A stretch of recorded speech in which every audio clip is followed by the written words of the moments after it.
we were proud to drive a car. I think the next generation will be proud of being driven by a car. Put this technology in every car, and it's up to the consumer or not whether they want to activate it. The cost of the sensor suite on top of the cost of the car it's not a sustainable business model right now. Hello from Abu Dhabi. Today on the IAA Mobility Visionary Club, we're talking about the business case for autonomous driving and breaking down where different companies and suppliers see the most potential. That's coming up.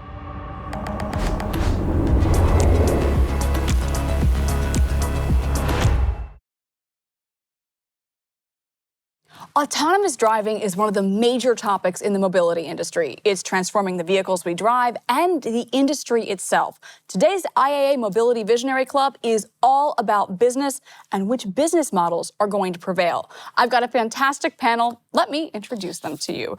We're joined today by Danny Shapiro. He's the VP of Automotive at NVIDIA. Danny, welcome. Thanks for having me. We are joined also by Paul Thomas. He's the CTO at P3 Mobility, working on urban mobility. Great to have you. Glad to be here with the IAA. And we also have joining us remotely Thomas Danneman. He's the Senior Director of Product Marketing at Qualcomm. Thomas, wonderful to have you with us today. Great to be here talking about Qualcomm's automotive technologies. So we are looking to the future business models, but let's take a little trip down memory lane as a sort of icebreaker, thinking back to our driving tests. How many attempts did it take you to pass your driving test? Danny? Well, I was always a good student, studied hard. 16th birthday, that's what you do in California. Went down, got the driver's license, nailed it. First try. That's why they made you VP. Okay. How about you, Paul? First try as well. First try. At 17 years old. Group of strivers on this panel. Thomas? I know the driving test in Germany is very hard. Also, I made it with a first try. But I was very planning for doing it a second time, so I got it very early, and I had literally wait 4 months to get finally the driving license. So that was the hardest time in my life. Yeah. That was the hardest time in your life. Wonderful. Okay. Well, I like that you didn't set your expectations too high. I will admit it took me more than one try, but that is all I am going to say on this panel. Autonomous driving clearly made for a person like me, but the business model has to be there. How are we going to make this make money in the future? What do you see? What is the business model of the future? Let's open it up broadly to start. But I think, it's a broad topic, and it's a very exciting topic. We're working with so many different companies at NVIDIA to enable autonomous cars, trucking, robo-taxis. So there's really no one-size-fits-all business model. But the opportunity to increase safety, increase efficiency, provide new services really does create things that people will pay for. And so we see automakers looking at new ways to bring this technology to market, to provide all these really exciting services, but not just at a point in time, but something where a car will get better and better over time, which we can talk about shortly. Yeah, we're going to get into how to make things better and better over time. If you build it, they will buy it. Do you buy that? I think so, but I think the adoption of it is going to be critical and how that gets adopted into the market. And I think the adoption won't be on private cars first. It'll be on service providers who provide that service and provide a service which could potentially replace a second car at a decent price point, which would drive the adoption into the business before it becomes a private car ownership. And are we going to see new players? Are we currently seeing new players and tech companies replace the existing big boys, if you will? I think there's an interesting, I'll call it a battle between the existing car makers, because they've got a lot of legacy which they need to overcome before they can get this technology into the market. The new starters, like myself and other companies in a similar position who haven't got that legacy, and we're building from the ground up a car which is level 4, level 5 capable, makes a massive difference. And the speed we can bring that to market, I think, is different to what the established players can bring to market. But I think the partnership, we work with so many different companies to enable them to add new features, new capabilities to their vehicles that they couldn't have done on their own. So as we're talking about autonomy, it's a really hard problem to solve. And really, AI is the key to doing that. So as an AI company, we're bringing expertise to companies like P3, Mercedes-Benz, Volvo, others. And that's where we see the opportunity for tech companies, new entrants, to really add a lot of value. Let's have Thomas weigh in on this. We all know Qualcomm, you're making chips, but you're also an AD full stack supplier after a new acquisition. How are you guys thinking about this? Absolutely right. So we are seeing the digital transformation sweeping across the whole industry. So not only automotive, but also we see this in other markets like IoT business. So the car in the future will not just bring you from A to B, but the user experience will be the big differentiation factor for the customers. And this is the point where the customers are also willing to pay for these additional services. So we, coming from the mobile industry, we know the customers are used to have their smartphone with them all the time, being online all the time, having the services and applications always available with them. And I think, as you asked for the driver licensing at the beginning, yes, 20 years ago, 30 years ago, we were proud to drive a car.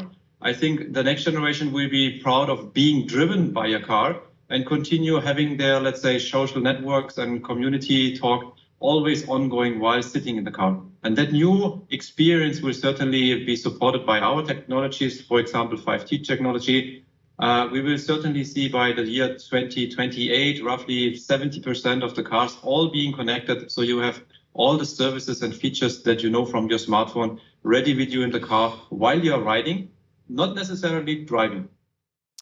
Okay, but I could take a ride in the bus and use my phone. So as a consumer, what's going to be different about that experience? Why do I care if a person is sitting there or the car is driving itself?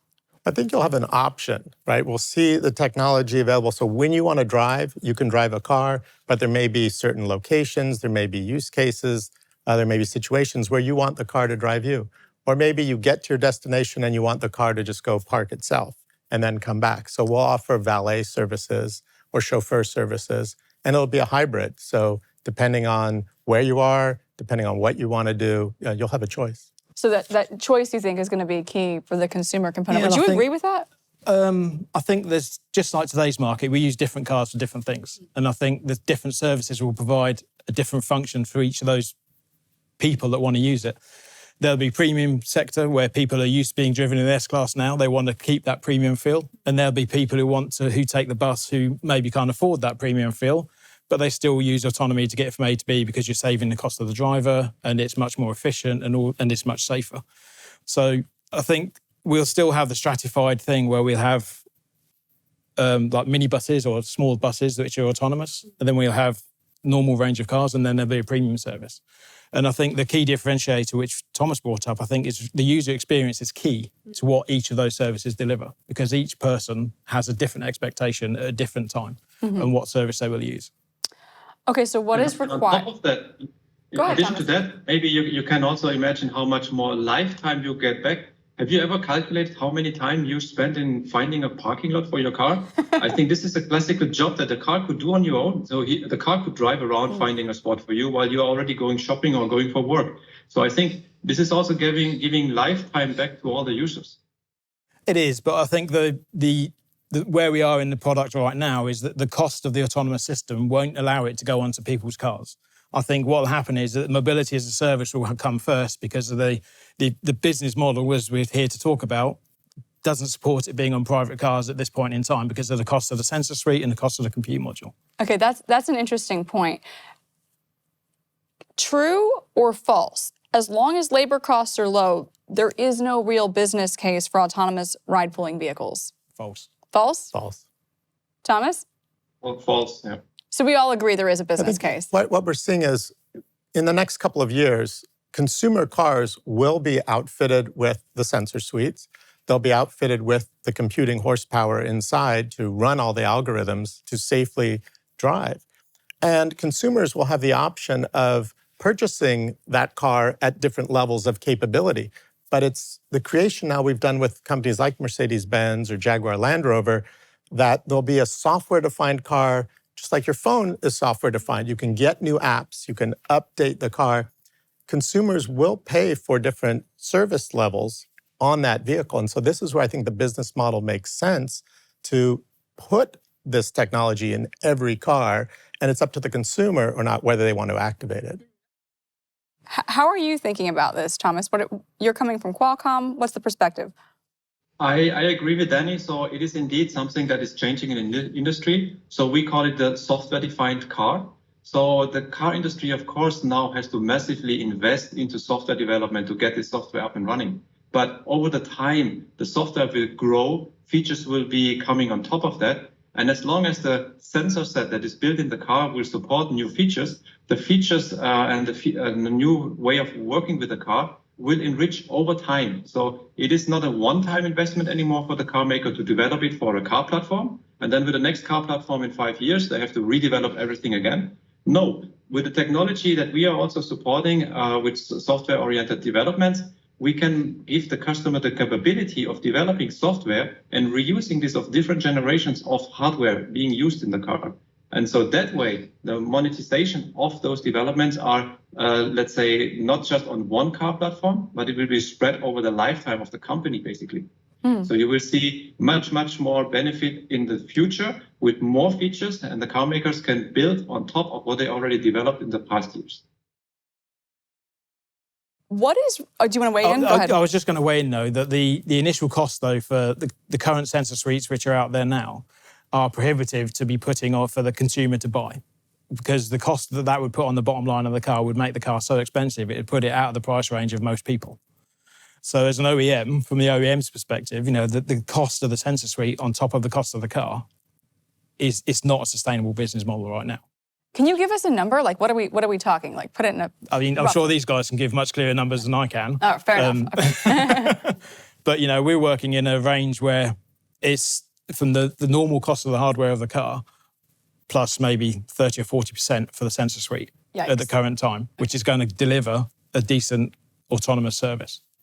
Okay, that is pricey. Did you want to say something? I think that there's, if you look at a robo-taxi, kind of the vehicles that are designed with no steering wheels, and they might have 4 LiDARs on them and 20 cameras and maybe a dozen radar. That's one level. But what we're seeing with consumer cars is dialing that back a little bit. And it might not be fully autonomous in every situation, but on the highway, valet parking, an urban situation, we're seeing cars come to market already, starting with several in Germany, but also throughout Asia. A lot of startups, EV startups, that are adopting our technology and releasing that to the public.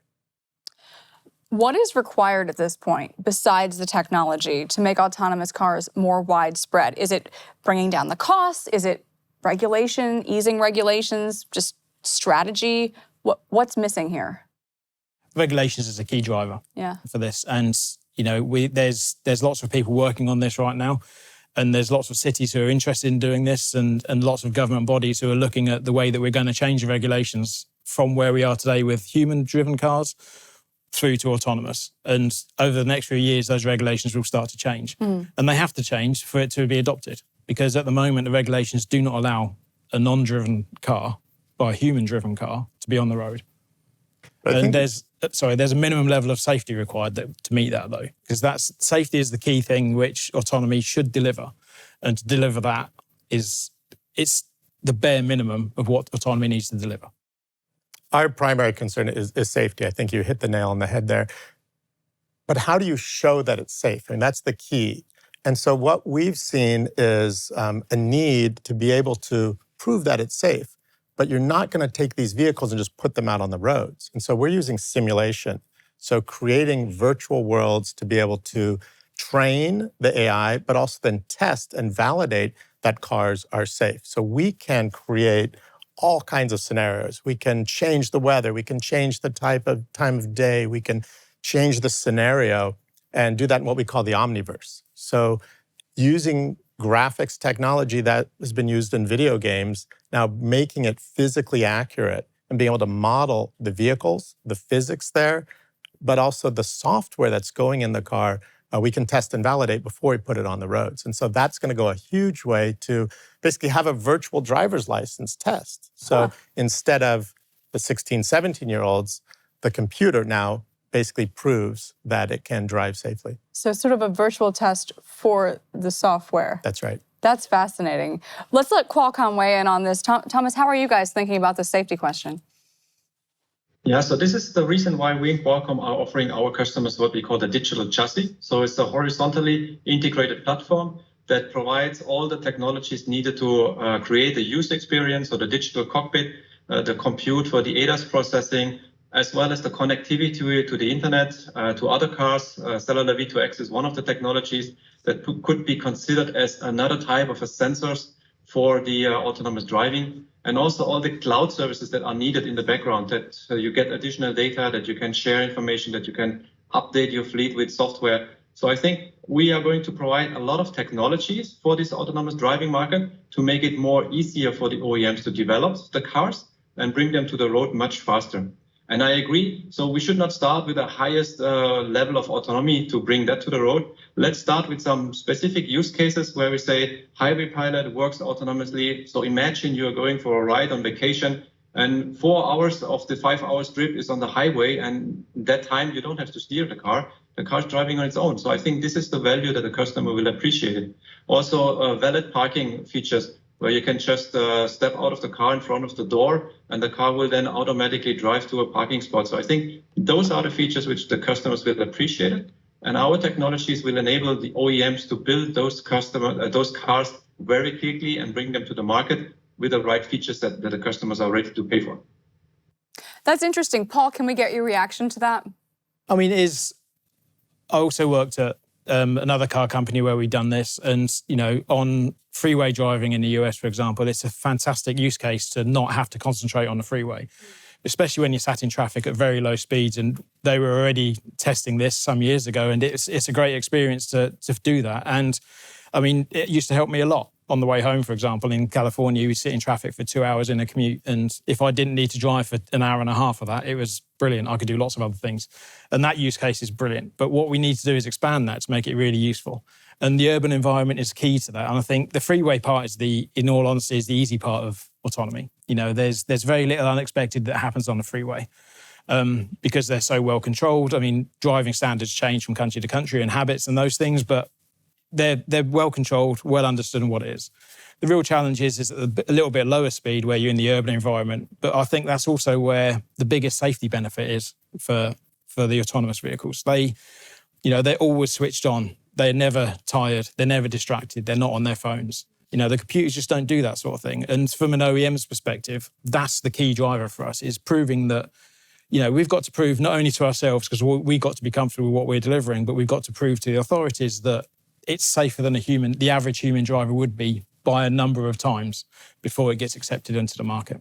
That makes sense. We're going to be talking a little bit more about regulation and the cities and regulators' role in this in a later talk, so I'm glad you brought that up. Did you want to weigh in? Did I misread this?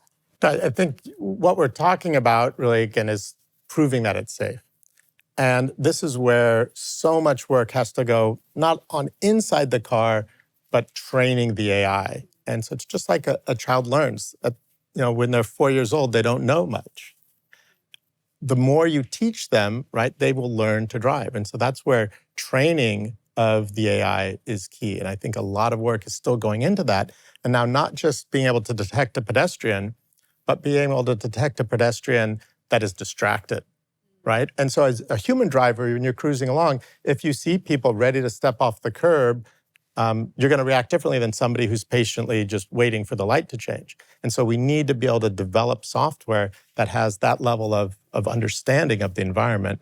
And again, that's a big aspect of what we're working on. And I think, though, that learning will speed up exponentially. The more services there are, the more autonomy there is on the road, the more data that everybody collects, all that learning will just grow and grow and grow and be quicker and quicker, and things will become safer much quicker the more cars there are on the road.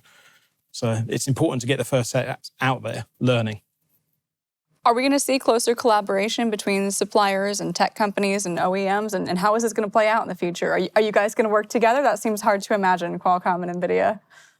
Well, we basically have developed the full end-to-end suite. So it starts in the data center, as I mentioned, testing and validating, then goes into the car. But connectivity is key. And so I think there's opportunities, and you see this already, where technology companies partner very closely with OEMs, but there could be multiple technology partners in the same car. And so it does force the companies to absolutely work together. That's the key. Produce a great vehicle, great user experience, and bring the right hardware and software into that. Thomas? I fully agree with that. So we are also expecting to have what we call cross-value chain partnerships with different companies. And as you heard recently, we have done the acquisition with Arriver and doing a collaboration with BMW on developing autonomous driving software. So I think this is the business model of the future, where the OEMs understand we have to work very closely with the technology enablers who are bringing the technology to the table, and then differentiate by themselves, developing specific features which they can make them much different than their competitors. So I think this is how the future is going to look like. So the key is in software development. Software-defined cars are the future. And I think this is where the collaboration of tech companies has to play together. I also would like to mention, of course, other big company players like Google or Amazon, who are also participating with their capabilities in these markets. So I would say it will be a mix of a lot of technology companies that will enable that features of autonomous driving in the future. Paul, last word to you. Do you share that vision of the future? Absolutely. As an OEM, we have to work with technology partners, because there's no way that we can do all the work that they've already done on their products in the time that we need to develop a car and bring a car to market. So we have to work with technology, and there is definitely, you use different technologies for different things. So there will be cross functionality and cross partnerships between all of the tech providers that help us deliver the user experience we need to. All right, we are going to be digging even deeper on this in part 2 of our talk. For now, you guys sit tight. Thomas, Danny, Paul, great to have you with us. If you enjoyed this talk, join us for part 2. We're going to be talking robo-shuttles, robo-taxis. What's the difference and how does it make money? The business case for autonomous mobility is coming up in part 2. See you then.